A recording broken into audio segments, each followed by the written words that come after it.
Colorado Springs is home to a large military population.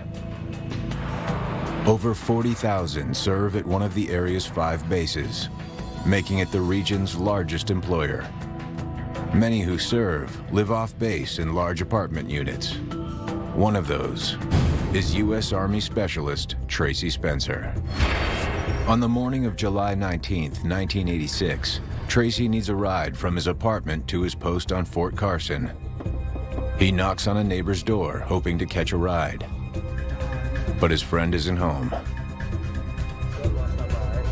Tracy walks away, but his eye catches something strange in another unit. He had walked to a neighbor's apartment. That neighbor wasn't at home. He walked back towards his own apartment, glanced in a neighbor's window, saw what appeared to be a body on the floor. Tracy rushes to get help. Tracy Spencer saw this and then went down to his apartment and got his wife to go back up with him. And then she actually entered the apartment by removing a screen and going through a window. She discovered the body that was on the floor in the bedroom between the bed and a wall. And then at that point, they called 911. Within minutes, detectives arrive in the apartment belonging to 22-year-old Mickey Fillmore.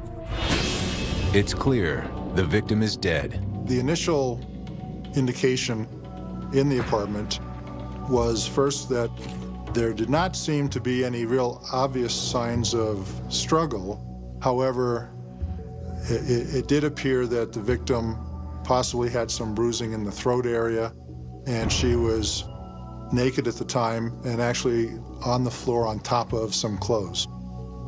Because we had the victim being found naked, there's the initial suspicion that perhaps there was a sexual assault involved in the death. The coroner makes an initial determination regarding the cause of death. The body of Mickey Fillmore was found with bruising and scratches on the neck. She's got bruising of what we call the strap muscles, which are the muscles of the neck that allow you to move your head back and forth and nod yes or no. She also has some bleeding around the hyoid bone that lives high up in the neck. Injuries to both of these areas are very typical of strangulation deaths. And so at this point, we began our investigation believing that this would be a homicide case. As head of the Major Crimes Unit, Lieutenant Joe Kenda now takes over the investigation. He's worked on hundreds of homicides, but this case will prove to be his most haunting. The position of her body on the floor with her legs open made it apparent to me that there was at least sex, if not rape, involved in this crime. Rape is unfortunately a common crime. Rape and murder are not that common. Any kind of rape is never sexual gratification. It's a punishment of women. That's what it's about. But here we have someone who carries that punishment to the point of death, and that is unusual. Forensic teams collect evidence both on the body and in the apartment. They took samples of the blood spatters on the carpet. They also vacuumed the apartment for any hairs or trace evidence that may have fallen from a suspect during the course of the attack. Her wallet was there was cash there. The only purpose of this person being in this place was to rape and kill. There's no burglary, there's no theft, there's no removal of property. It's rape, kill, and leave. The evidence suggests someone entered Mickey's apartment in the early morning hours, possibly through an open window. The suspect then surprised Mickey while she was asleep in bed. Bruising about Mickey's face suggested a quick and brutal attack.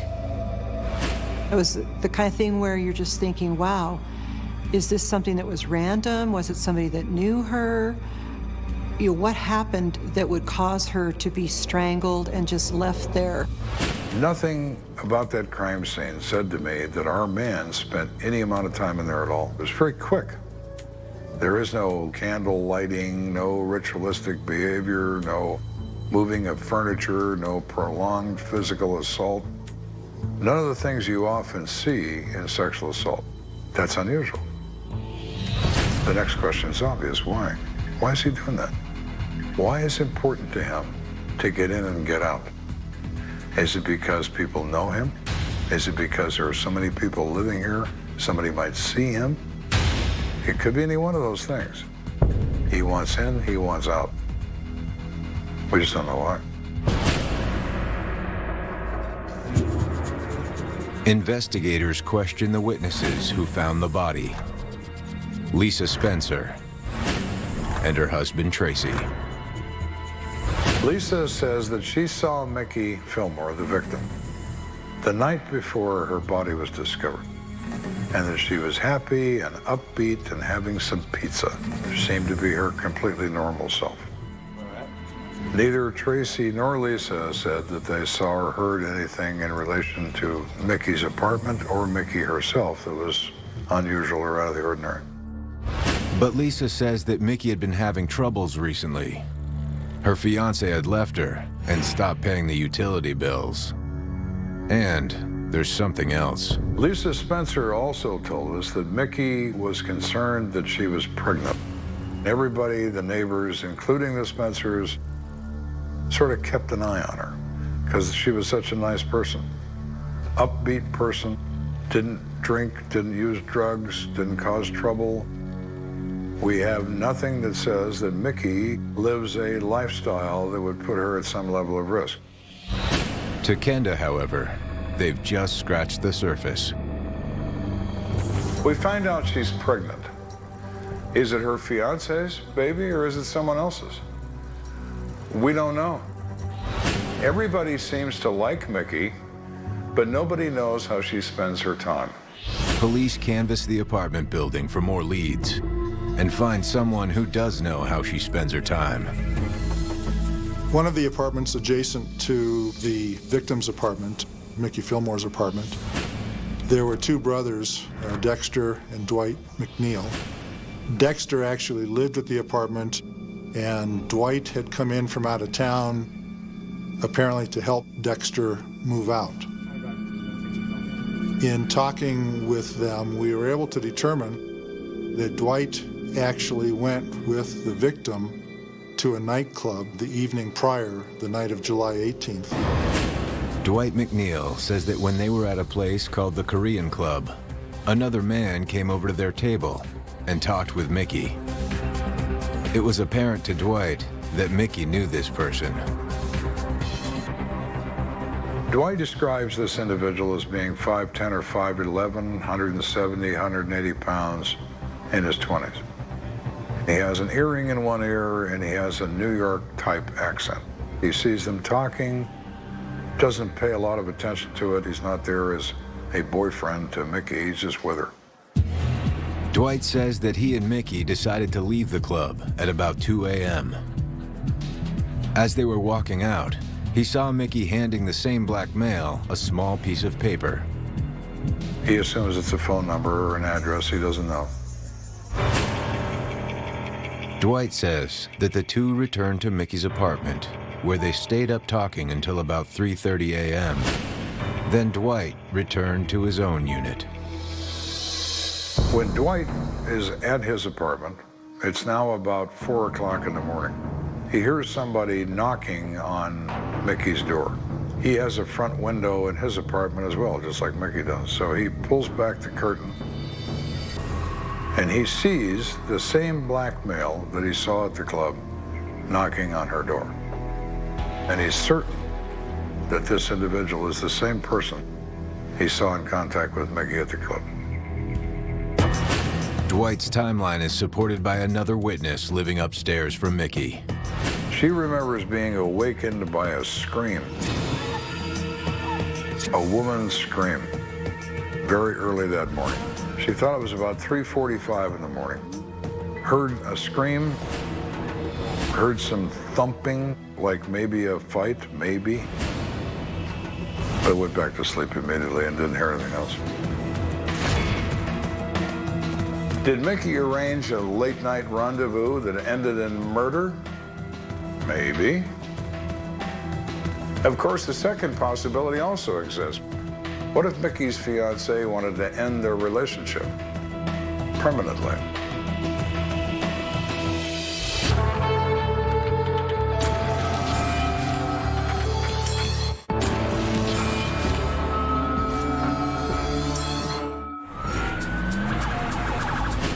In July 1986, Colorado Springs police find Mickey Fillmore strangled to death in her apartment. News of Mickey's murder stuns the local community and causes many to begin locking their doors. When something like that happens in your apartment complex where you live, you are going to be concerned and everything, but I don't know that there was a heightened sense of, wow, I might be next. I might be, somebody who would be attacked by, a random serial killer. Homicide detective Lieutenant Joe Kenda has several potential suspects, but little evidence. However, an autopsy paints a better picture of what happened to Mickey the night of her murder. The injuries that you see kind of tell you the story of everything that happened to them. It's a story of the last few minutes or hours of her life. And the fact that those last few moments are filled with such violence and anger and rage, it does get to you. You push through because you know that it's important what you're doing so that there is justice for her. Vaginal swabs indicate Mickey had sexual relations within 12 hours of her death.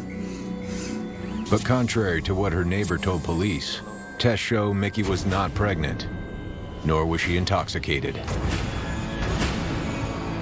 Postmortem toxicology failed to reveal any evidence of drugs or alcohol. When we first heard about the murder of Mickey Fillmore, we felt bad that here's a young woman that obviously had no real connection with any sort of crime scene or drugs, prostitution, things like that.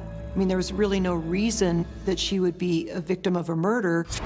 22-year-old Mickey Fillmore grew up in a small rural community in North Carolina. She joined the Army out of high school and traveled the world. Her 3-year tour of duty ended in December. It's the parent's nightmare. It's the young girl in her early 20s. She's looking forward to meeting up with her fiancé. She's just living here for possibly just a few more weeks. I'm a parent now, and it's the type of thing that you just dread. 2 days after the murder, investigators finally reach Mickey's fiancé by telephone in Philadelphia. He sounds both surprised and shocked at the news. He said that he hadn't abandoned Mickey at all. He went back east to finalize a divorce from his first wife to marry Mickey. He has a solid alibi. He was 1,700 miles away at the time of the murder. The fiancé looked good, but he could verify his whereabouts. Then he tells us he has a friend in Colorado Springs named Frank Lynch. He has requested that Frank Lynch keep an eye on Mickey until he can resolve his family situation. But he's also suspicious of Frank Lynch, that somehow maybe he's involved with Mickey. So what Mr. Davis provides us is another suspect, Mr. Lynch. Lynch is brought to the station, but categorically denies any involvement in the murder. Lynch admits that he is helping out Davis keep an eye on Mickey. He says he's not attracted to Mickey. He's not involved with Mickey. He has checked on her a couple of times. She has his phone number if she needs anything. He's not constantly at her apartment, has only been there once. He can account for himself on the night of the murder. There's no reason to believe there's any involvement between Mr. Lynch and Mickey beyond Mr. Davis's suspicions. So with that information in hand, we pretty much close out Mr. Lynch as part of the case. Mickey's fiancé and Mr. Lynch are officially ruled out as suspects. But for police, it's not long before another falls in Lieutenant Kenda's lap. A guy calls in and announces his name is DeCarlo Dowden. And he says, I am the guy that was with Mickey at the Korean Club the night before her death. Wow. Our guy that I'm interested in identifying has just identified himself.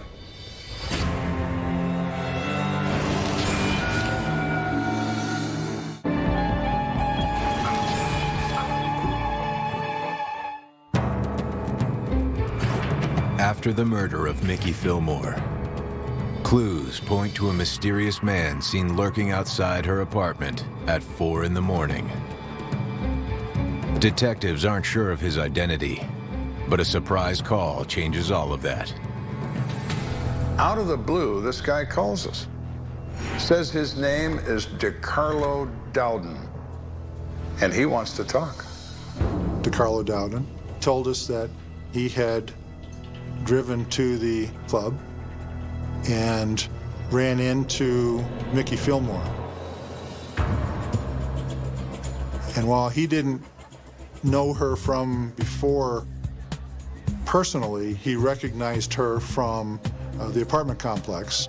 And as he walked by the table, he indicates that Mickey had kind of tugged at his pants and said hi to him, and so he stayed and engaged in conversation with them for a while. When they're dancing, Mickey explains to him that she's not with this guy.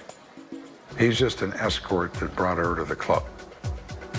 Mr. Dowden says that in his opinion, she was indicating to him that she wanted to see more of him.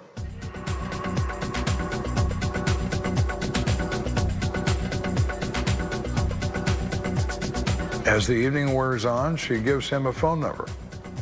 Said, this is my number. And he said, well, where do you live? Mr. Dowden believed that her manner and the way she was talking to him and so on, it was clear to him that she was offering him an invitation to come over. He asked her address and she provided it.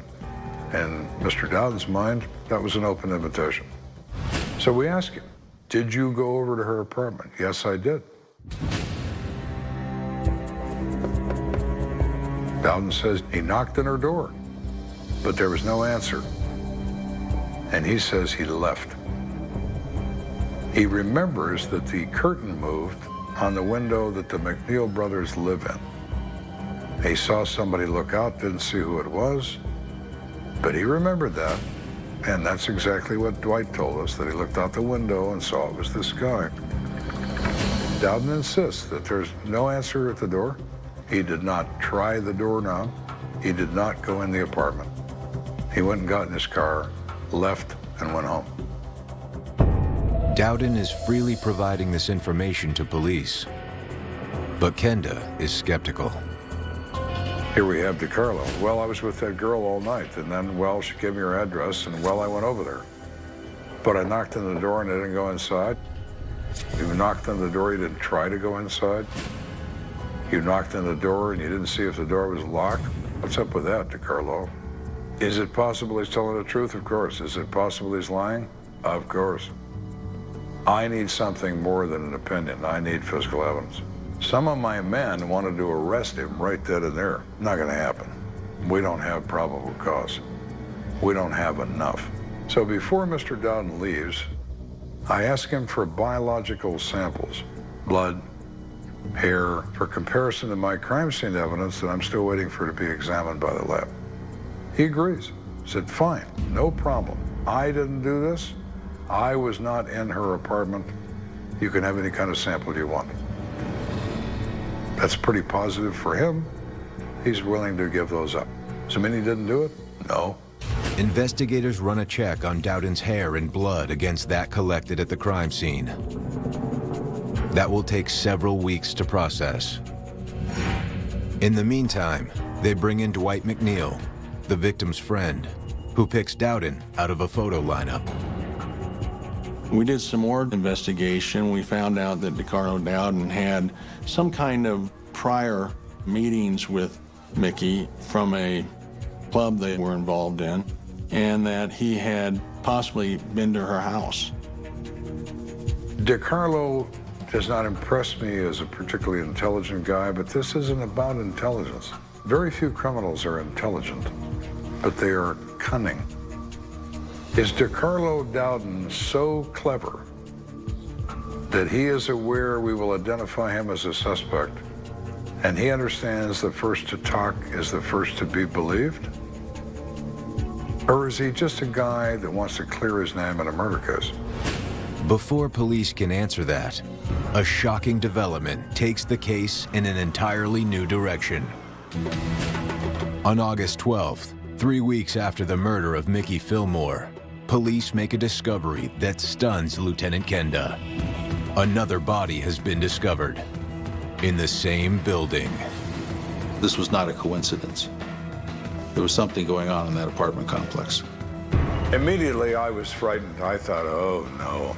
Is it DeCarlo knocking on this door at 4 o'clock in the morning as well? Or are we just not even close?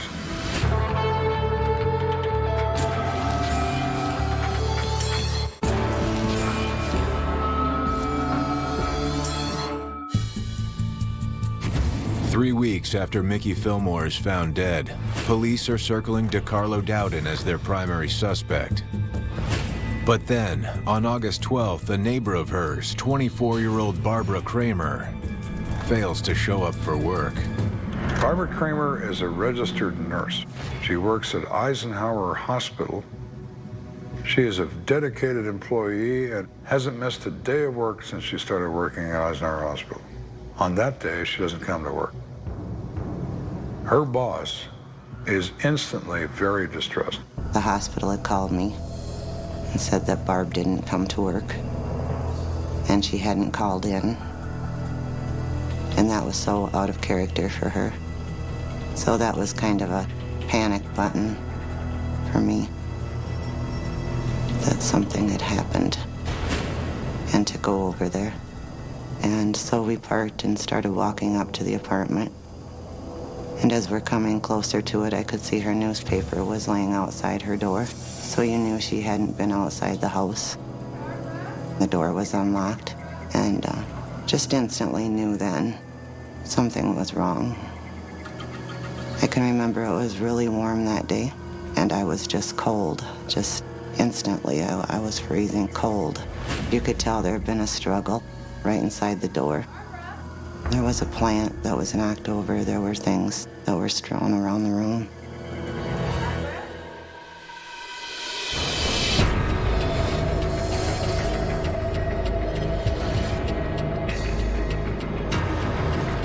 That's when the friend who was with me come out and told me that she thought Barb was lying in her bedroom beside her bed on the floor. The news comes as a shock. After the murder of her neighbor, Mickey Fillmore, Barbara's family had worried for her safety. We had talked and made sure that she was keeping her door locked and, you know, watching out for things and just being extra cautious, you know. But she said she'd be fine, and so it was, you know, be careful, and she was a pretty careful person, and we kind of felt that she would be all right. When Lieutenant Kenda arrives at the crime scene, he is horrified by what he finds.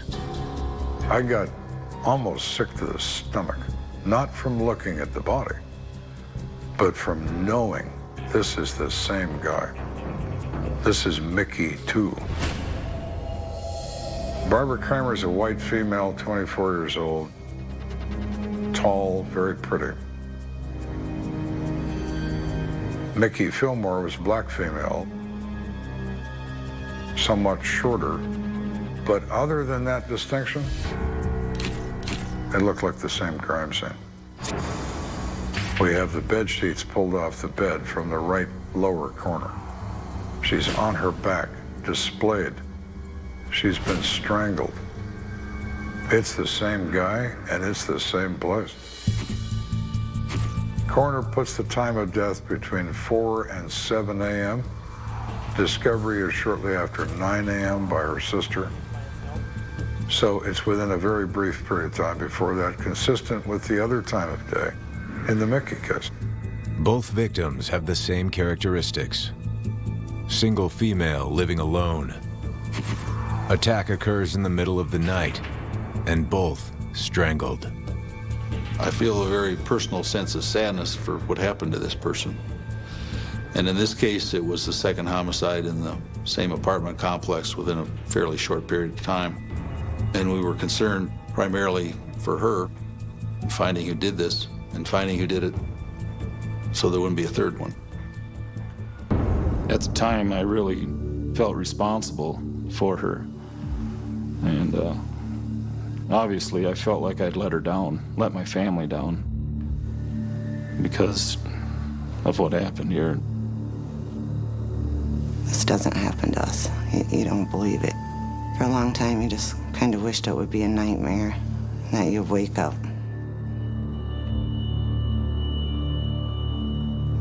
But it was real. Oh, as soon as I heard that this was the second one in a matter of weeks, I became suspicious that perhaps the killer or killers maybe lived in the area. Certainly, they could be watching, monitoring what steps were taken in our investigation. Of all these hundreds of people we've talked to, surely we haven't talked to him, because he's carrying on here as if nothing matters. And that really frightened me. The police were very concerned that there was a serial killer on the loose and that this wasn't going to end anytime soon.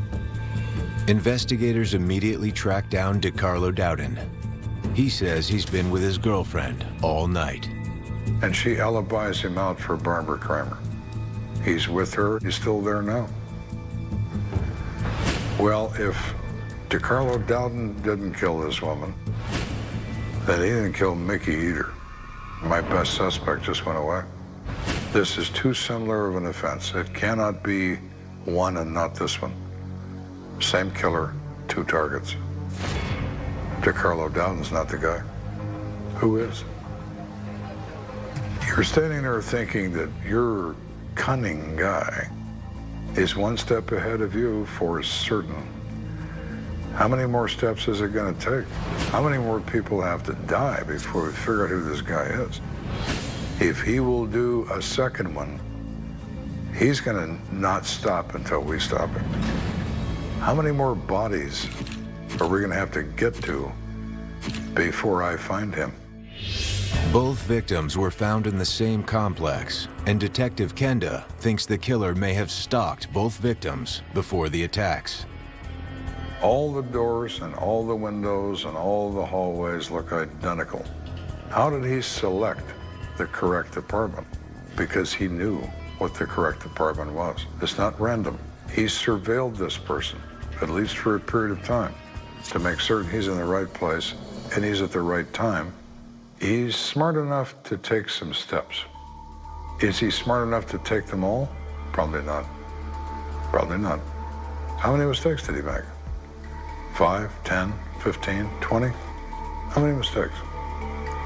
I have to find the mistakes. Investigators canvass the apartment building for witnesses. Many are familiar faces from the Fillmore investigation.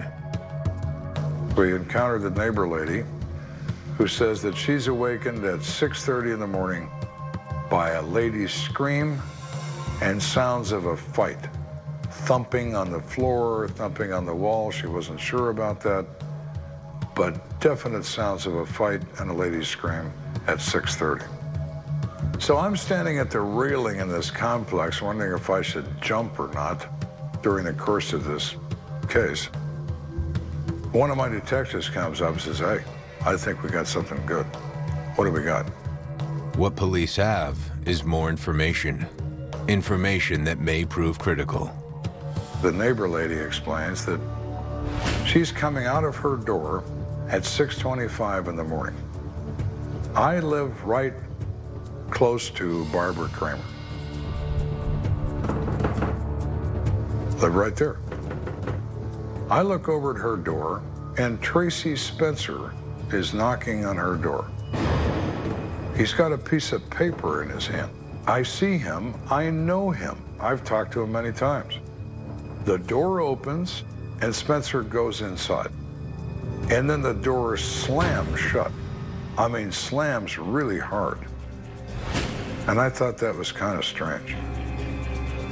Oh, baby, so do I. So do I. Tracy Spencer was a key witness in the Mickey Fillmore investigation. He was the one that found her body and originally called police. It just smacks me in the head. Tracy Spencer is there when Mickey Fillmore is dead.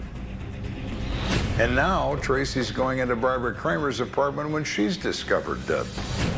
Oh my, I have a new guy, and that is Tracy Spencer.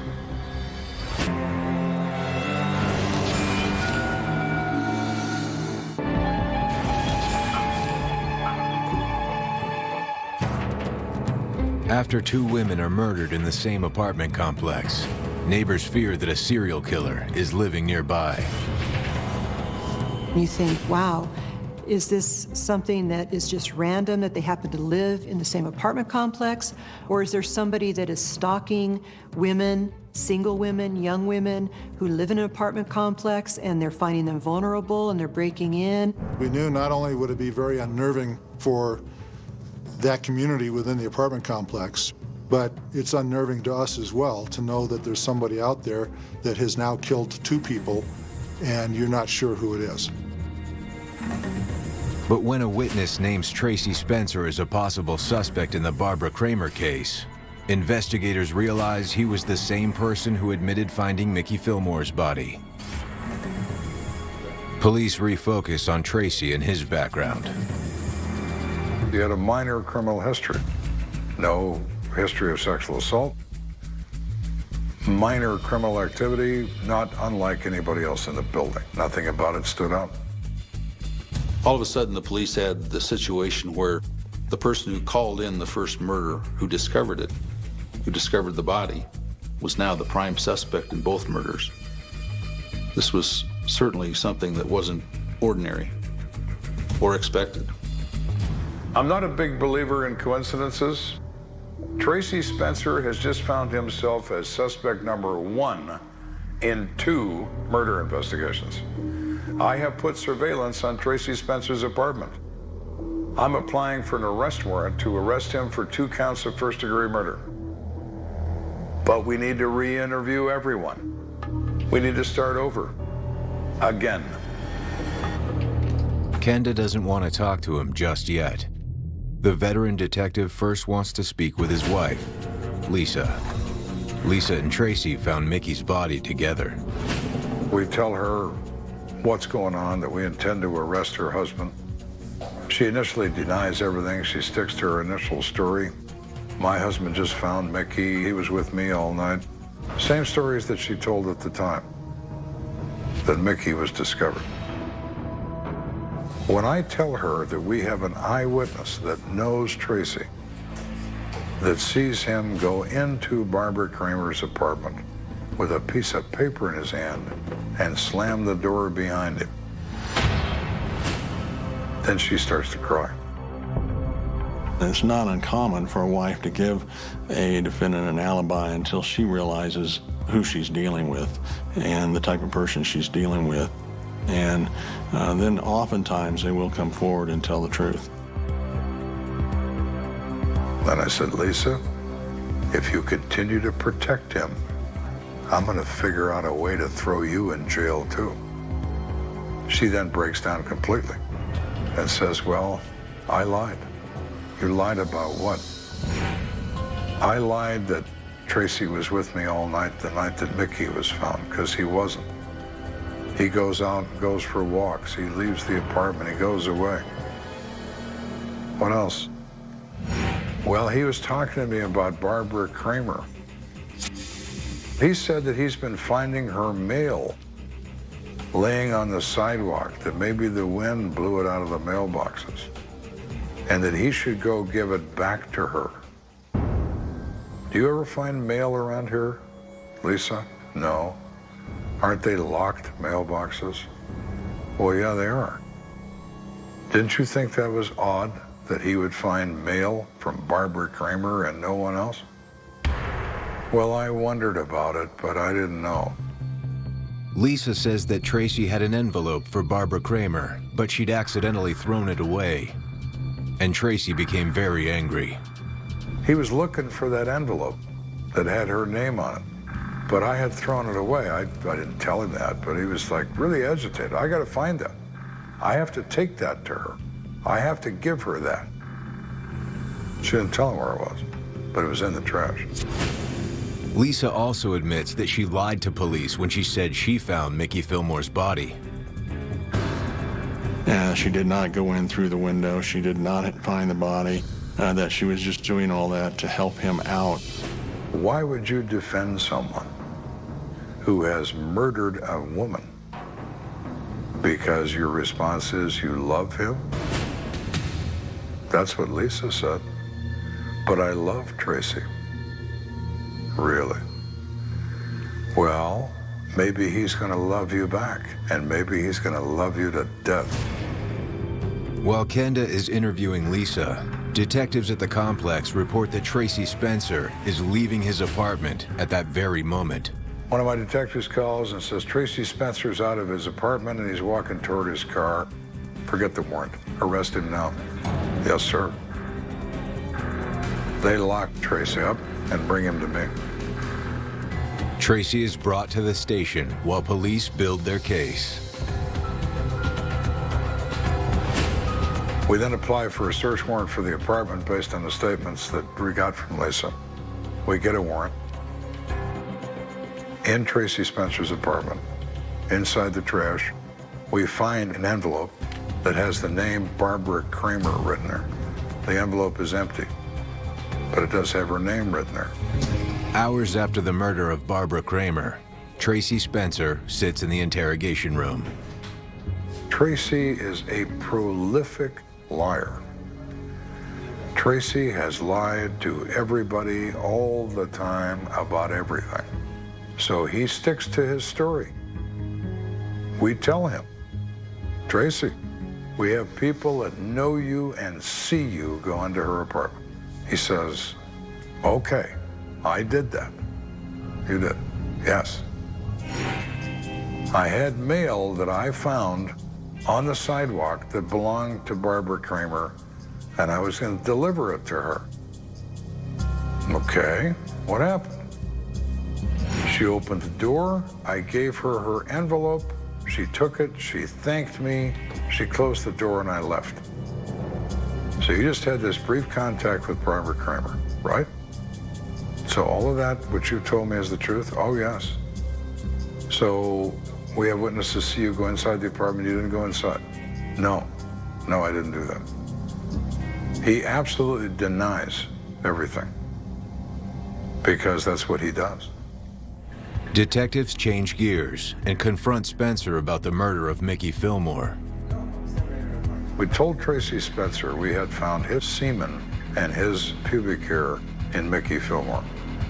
That wasn't true. We didn't have results yet. But I told him that. He has an immediate reaction. Well, you see, I lied. I lied when I talked about Mickey because I didn't want my wife to know that she and I were having an affair. And I had sex with her that night, consensual sex. I went to her apartment, she and I had sex, I wished her goodbye, and when I left, she was fine.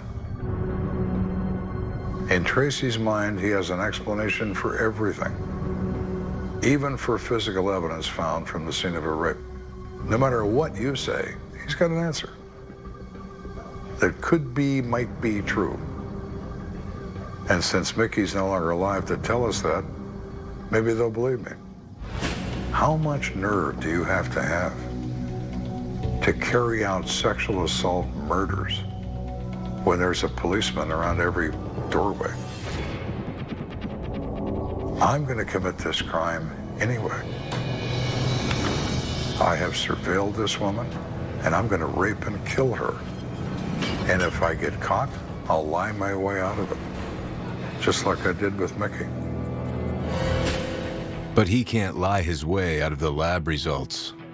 The blood found at the scene of Mickey Fillmore's murder comes back as a match to Tracy Spencer. Hair samples also match those collected from Barbara Kramer's apartment.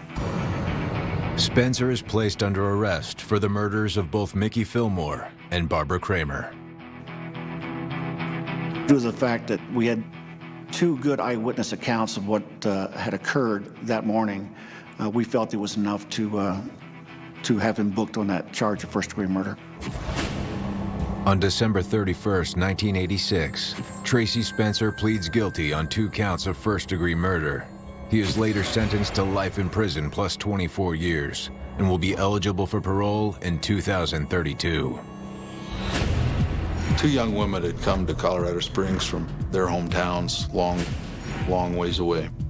Their families sent them to what certainly isn't a big city, but to them was going to the big city. He didn't know these girls.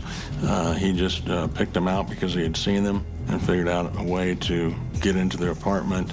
And then once inside, he just overpowered them and ended up raping and killing them. Their lives were taken from them by a man who just wanted to have a little pleasure. Their lives were snuffed out. Their families were robbed of their daughters for no real reason. One of the things that bother me most is how could Lisa Spencer initially back her husband's story that he just happened to randomly find this body when she knew for a fact that he was in that apartment with the victim at the time of the murder. She's as much guilty, in my opinion, as her husband for participating in the cover-up of these killings.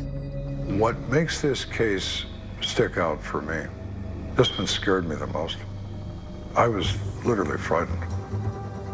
Here I am in the middle of this, not knowing who I'm chasing, but knowing if I don't find him, this is going to be beyond horrible. It already is. It already is. But it's going to get infinitely worse. I'm there to prevent that sort of thing from happening. Didn't do it. 2 women paid the price for this. There could have been more. There wasn't, but there could have been more. And that really scared me.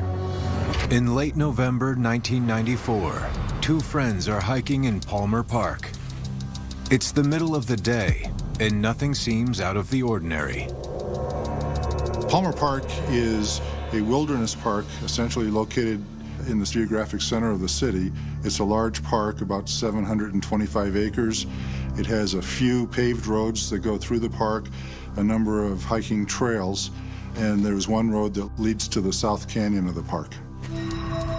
But when the hikers reach the South Canyon, they see something, anything but ordinary, lying on the ground. Just ahead of them is a body.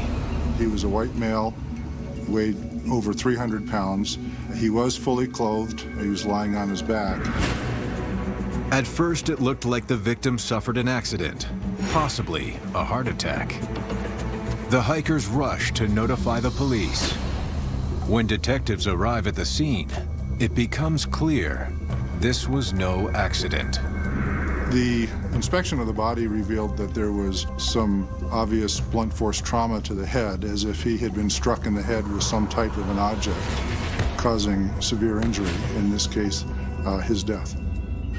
There were a number of rocks in the area, tree limbs and things of that nature, and any of these could have been a possible weapon.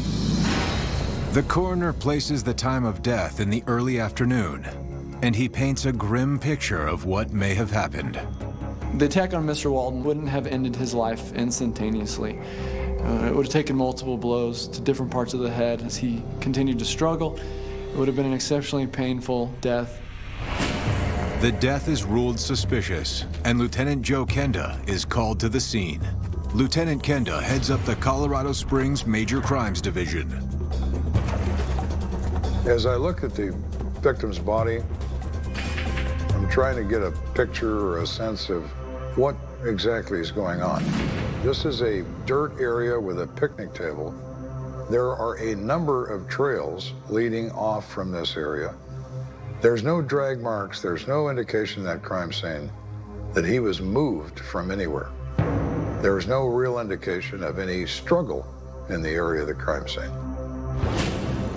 He is attacked where he stands. and falls from where he's standing. My opinion, this kill happened exactly where he is.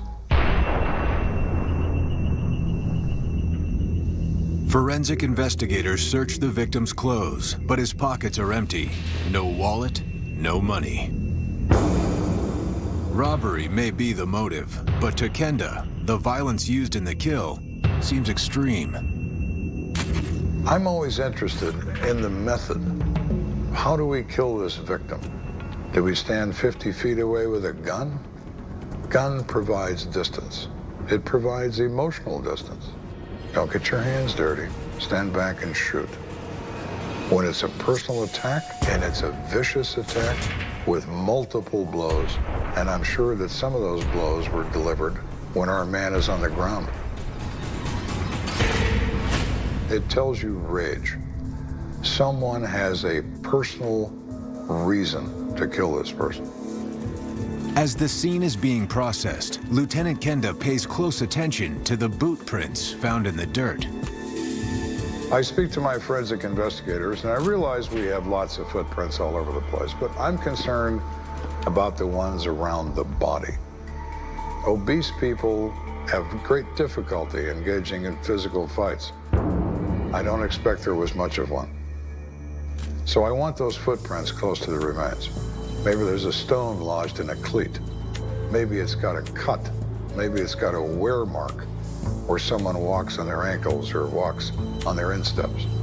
So wear patterns and damage to a print, as well as the pattern, can be significant if you can find a boot worn by a suspect that has those same unique kinds of characteristics. It comes close to a fingerprint in terms of identification. Forensics also collected blood samples from around the victim's head to make certain that the blood was his and not someone else's. It's always a concern in a violent crime that perhaps the killer was injured as well. Investigators create an ever-widening circle out from the victim's body, searching for more evidence. One of the challenges to this case is to identify what really is the scope of your crime scene. Since this was a large park, it's possible that evidence could have been placed anywhere in a wide area.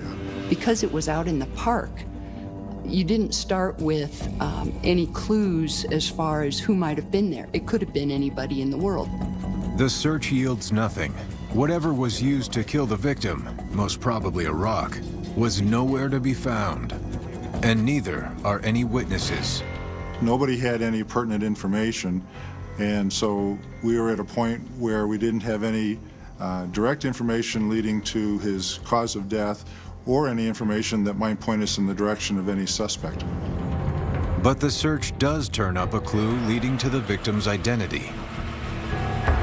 During the course of the preliminary investigation, they were able to account for everybody in every vehicle except for one van that was found. We did run the license plates on that van, and through that, we were able to identify the victim in our case. That vehicle was registered to our victim, Robert Walton. 50-year-old Robert Walton. He's the deacon at a local church. But a religious leader? Pillar of the community? Who would want to kill this man? When we first got the message, it was kind of was really hard to tell exactly what happened outside of he had been killed. It's pretty hard to believe that it could happen. You hear these kinds of stories from time to time, but it really don't sink in until it happens to a family member or someone you're close to. The news stuns members of the local community. And here was somebody who on the surface seemed like somebody who was the all-American person who was attacked randomly in Palmer Park, which was a place where everybody felt safe in the community. Dead bodies turning up in Palmer Park don't sit well with the public, especially if they've been murdered. And you start thinking, well, wow, is that something where somebody's just walking along a trail and somebody comes up after them, behind them, or whatever, and attacks them? Is that something that, you know, I should be concerned about next time I go to Palmer Park? We've got to determine who he is. Who are you, Robert Walton? And what do you do with your time? And how did you create and derive an enemy that found you in Palmer Park that afternoon? In his 23 years on the force, this case will prove to be one of Lieutenant Kenda's most difficult. I was haunted by this killing. All we knew was that it was personal. Somebody wanted him dead, and I was going to find out why.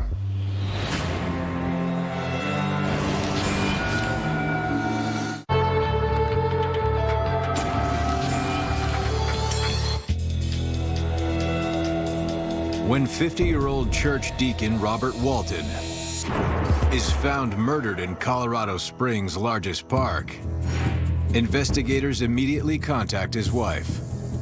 They want to know if he had any enemies. Mrs. Walton was in total shock when the officers told her that her husband was dead.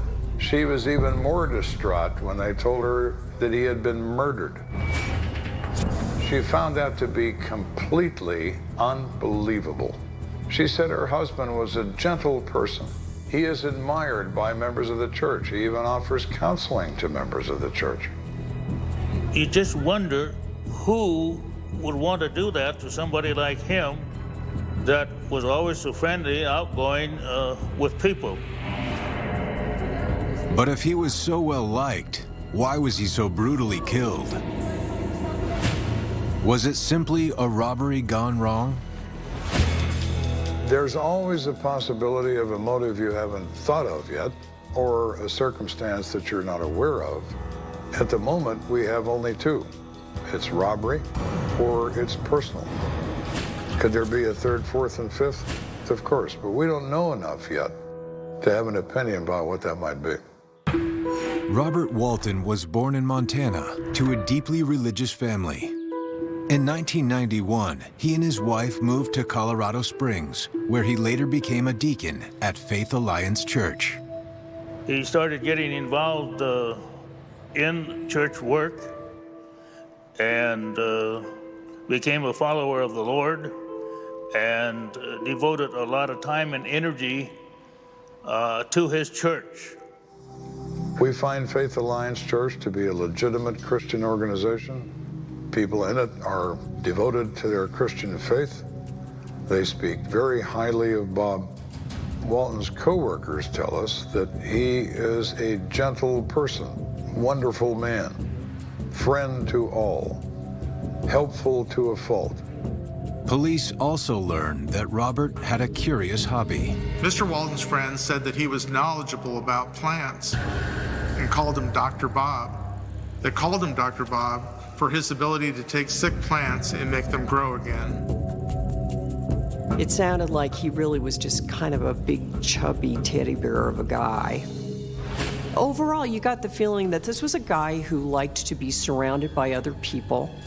He was big into parties and celebrations and happy events as far as the church went, and wanted them to look nice and be nice and put a lot of energy into making that happen.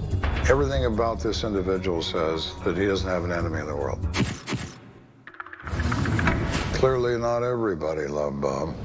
Robert Walton's friends tell police that he went to Palmer Park to collect greenery for a Christmas display at the church. That information doesn't jive with what Lieutenant Kenda saw at the crime scene. There were none of those objects in, around, or near his body. So there was no evidence at the crime scene that he had done that. It's also possible that he didn't have time to do that. But there was no evidence of him collecting greenery at the park. Investigators also learned that Walton was a marital counselor at the church. When people seek counseling for things, it's an overwhelming problem to them. It's usually an emotional problem. And I am looking for some emotion in this. So that piqued my interest. Who might he be counseling? Police learned one man sought out the deacon for something other than missing Sunday services. We do a background check on this guy. He has a criminal past. He has assaulted people in the past. He has assaulted his wife in the past. So he has an assaultive personality. Well, I'm looking for one of those. We bring him in and talk to him. He tells us that he was angry with Mr. Walton because he didn't think Walton cared about his problem. Okay, now we have a guy who doesn't like Mr. Walton. He's the first one of those we've encountered. And he admits to all that up front. Says, look, I got a bad temper. I've hit people. I've done bad things in bars. I've hit my wife when I shouldn't have. But I have this sexual addiction, which he then describes in detail. Not embarrassed by it, not the least bit concerned about his sexual appetites, and that's why he wanted Walton to give him advice, so that he could stop behaving this way. And he wasn't happy with the result. Kenda's looking for a motive, and he may have found it. But just because he doesn't like Walton doesn't mean he killed him. This guy may have had a reason to be angry, but he was very truthful in the interview. I can spot a liar. Then this guy just wasn't one. There was no indication he had anything to do with Walton's murder.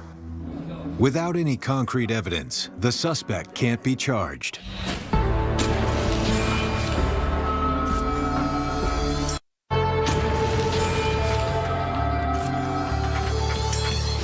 Colorado Springs church deacon Robert Walton is found murdered in Palmer Park.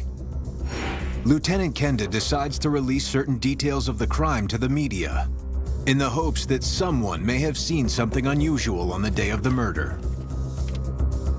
The police department came to us and said, can you help us in the Robert Walton case? Can you put out some information asking the public to come forward and tell us what they know about Robert Walton or about the circumstances surrounding his death, or maybe they were in the park at the time and saw something. The news generates a lucky break. A young couple recalls seeing a man in a large vehicle parked near where the victim was found. They drew their attention to him because he looked like he was angry or upset about something. So that was at least a lead. This young couple was able to describe this person as a white male in his middle 30s, 5'10", 170 pounds, curly hair, and his facial expression disturbed them. He looked angry, looked upset. The couple works with a sketch artist to create a composite drawing that's distributed to the local media. One caller points police in the direction of a local man named Jesse. The caller said this guy goes to Palmer Park and hikes in the area. He looks like the composite drawing.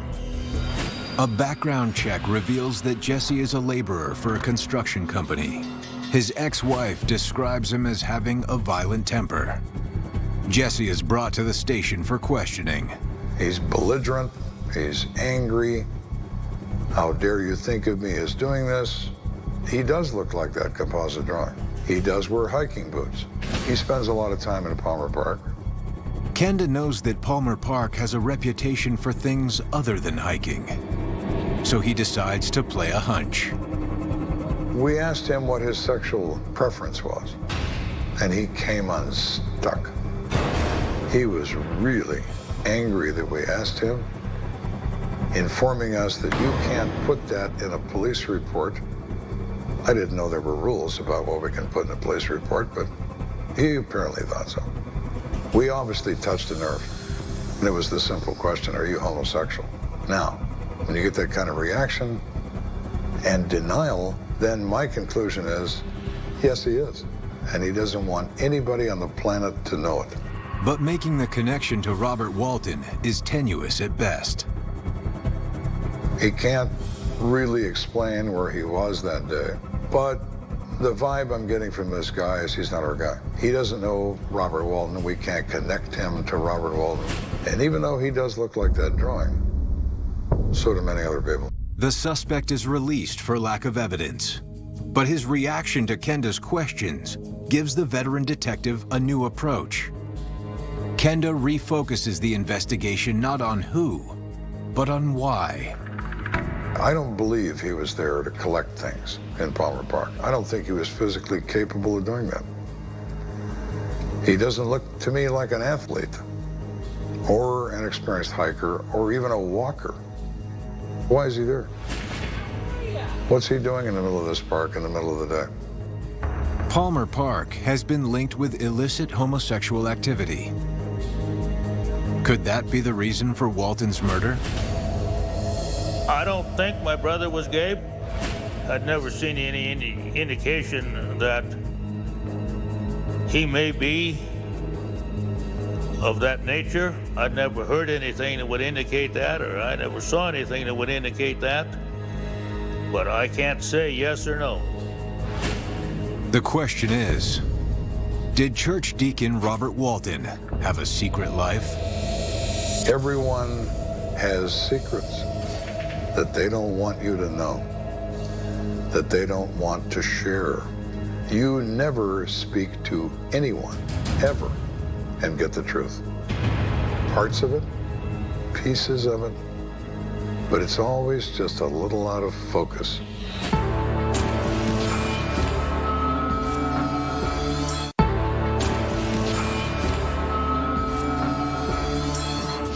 Colorado Springs church deacon Robert Walton is found murdered in Palmer Park, and Lieutenant Joe Kenda has no motive or suspects.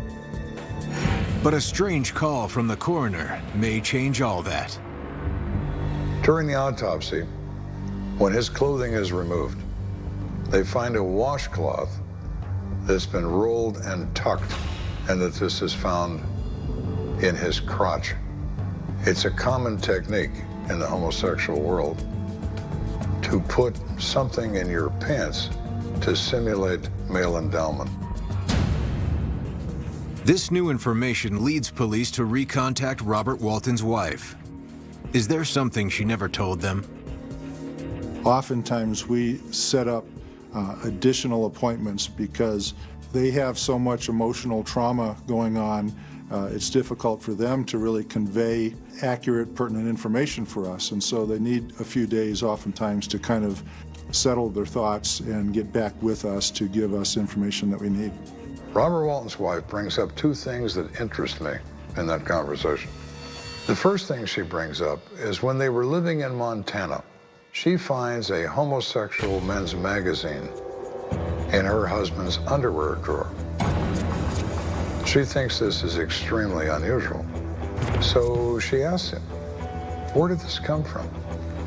He flies into a rage and says, somebody must have been playing an evil joke.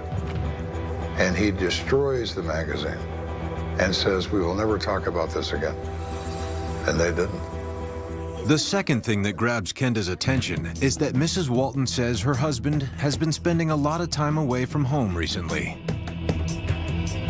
Mrs. Walton says her husband, the victim, had been disappearing, going places in the late afternoon, not being at work and not being at home. Mrs. Walton asked her husband, where have you been? Why aren't you home? You left work 2 hours ago. He would offer no explanation and finally said to her, don't ask me what I do with my time. That interested me as well. You have a secret. Now you're spending time away. What are you doing? At that point, we say, we suspect that your husband may have been involved in homosexual activity in the park. We get a strong reaction. She says absolutely not true, that Mr. Walton is not homosexual. He has never exhibited anything in that way. We ask her about the washcloth in his pants. Her explanation is that he has a difficulty with accidental urination, and he often does this in his pants to prevent that from happening. Has he ever reported that condition to a doctor? I don't know. His wife was quite concerned that one of the angles that had to be investigated was a possible homosexual angle. As with most wives, they never want to believe that their husband could have any proclivities in that direction. And whether or not he did was an open question. But it had to be investigated in order to find answers You have to look behind all the doors. And one of those doors may be right in front of them at the park itself. Kenda's team sets up an undercover vice operation to lure their killer in. There's a certain part of that park that's known to the homosexual community where you can meet someone new. It's commonly used as a cruising area for stranger-to-stranger homosexual sex. That part of that park is the South Canyon. The South Canyon is where our crime scene was. So we ran an undercover operation with the park police to try to round up and apprehend as many people as we could. Not for engaging in homosexual activities, not against the law. I have no interest in homosexual activity in terms of the police. I'm looking for a killer. I'm not looking for a homosexual male. But my audience is potentially homosexual. Do they know who might have committed this crime? Have they heard anything in their community about this crime? A number of arrests are made, but no one in the park has any information of value. Police turn their attention to local homosexual bars. We take a photograph of Robert Walton with us. Does anybody know this man? Has he ever been in this establishment? Does he come to this club? No information whatsoever. At this point in this investigation, we're running out of places to go. Police have run down every possible lead, and the homosexual angle may be a dead end. We're not getting anywhere in the park. We're not getting anywhere in the homosexual community. We're not getting anywhere in the church.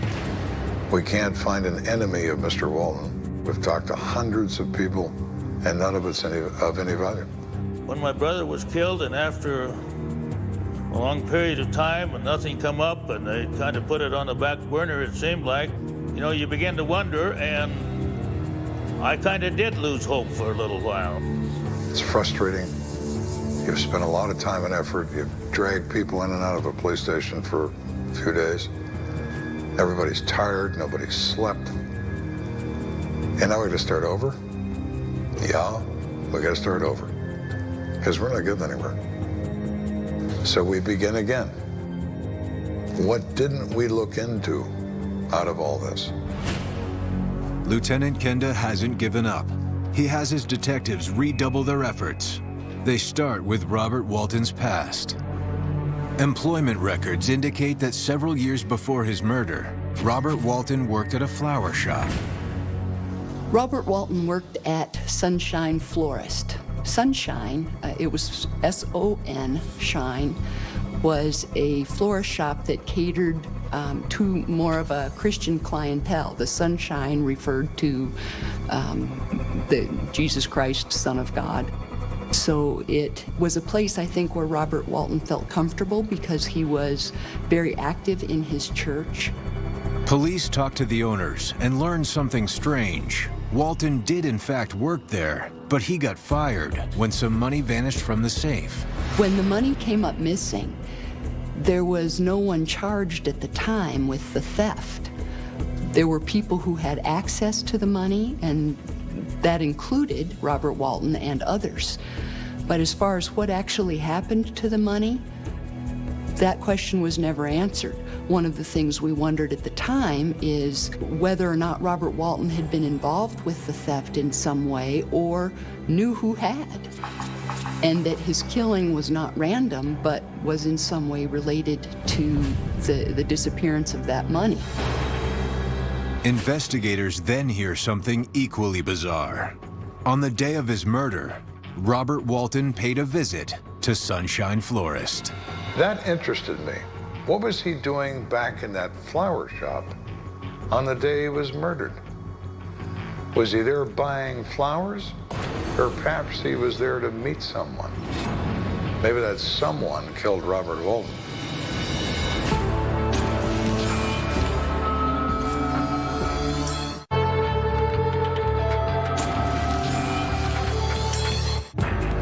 For nearly a year and a half, the investigation into the murder of Robert Walton goes nowhere. But investigators discover that the church deacon was suspected of stealing money from a flower shop where he once worked. That robbery was never solved. As I understand it, nobody could really find a motive or had any idea of what might have happened or why it happened. My personal opinion is that it was something that may have stemmed back to the money that was stole at the flower shop. If this is true, police may have been looking in the wrong place. Kenda runs background checks on all of Walton's co-workers at the time of the robbery. Turns out, one has a criminal record. The fellow's name is Bryce Miller. Bryce Miller has a criminal record for assault. That's very convenient, Bryce, because I'm looking for a guy who lost his temper. Kenda also finds out Bryce Miller drives a truck for work. Police know that two witnesses saw a suspicious white male, average height, mid-30s, driving a similar type vehicle. It's a company vehicle, but it's his. In Colorado Springs, historically, there are very few what we call stranger-stranger murders. And typically, the victim and suspect have some kind of relationship to each other. The two once worked together, but detectives want to know if there's anything more to their relationship. So they pay a visit to Bryce Miller. The first thing they see on his porch puts a chill down Kenda's spine. Right there in front of us on the porch is a pair of boots. The pattern on the sole is similar to the one collected at the crime scene, and they look to be about the right size. So, a little note in your head. We make contact with this guy. He denies even knowing Robert Walton, which is really odd. You worked with this guy in a small flower shop for 4 years, and you don't know his name? Oh, that Robert Walton.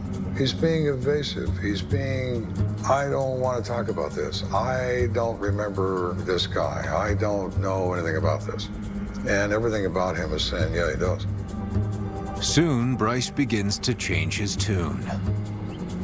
Miller finally admits to knowing Walton, but said they weren't very close. Miller tries to change the subject by talking about his ex-wife. As Miller is talking to us about his ex-wife, he mentions he's been having problems with his ex-wife, too. That word, too, immediately raises a red flag. Does that mean he's been having problems with Walton, too? Maybe. I'm thinking this guy has gone from not knowing Walton to now knowing him and having problems with him. Kenda knows that Robert Walton kept secrets, so maybe Bryce Miller did too. Police bring Miller in for questioning. Lieutenant Kenda tries to make him uncomfortable. He starts by telling him that two witnesses have placed him in the park on the day of the murder. Miller admits that's true, but denies going there to meet the deacon. We tell him we don't believe him. We tell him he's lying. We tell him obviously he is connected to Bob Walton. We tell him we think you're in Palmer Park that day. You meet Bob. You confront Bob. You beat Bob to death. Deny, deny, deny. But he denies it a little less fervently each time. We didn't have evidence against Bryce Miller that could have supported a filing of a charge. When you have to prove something beyond a reasonable doubt, you need a lot more than just suspicions. Investigators suspect that Walton's murder may have something to do with the money stolen from the florist, where they both worked. The problem is we didn't have any physical evidence to tie Miller to the murder. So we needed some way to make him confess. So now we're looking for a pressure technique. We know he has a daughter, young daughter. We know he's in a custody dispute in court because he wants that kid. Bryce, if you tell me what happened and it was an accident and you didn't mean it, it just sort of happened, well, that's second-degree murder. And you are young enough to where you might actually get out of prison. maybe in time to see your daughter's wedding. But if I think you planned this and you enticed Bob Walton there so you could kill him, that's first-degree murder. And you are never going to see that child on her wedding day or any other time.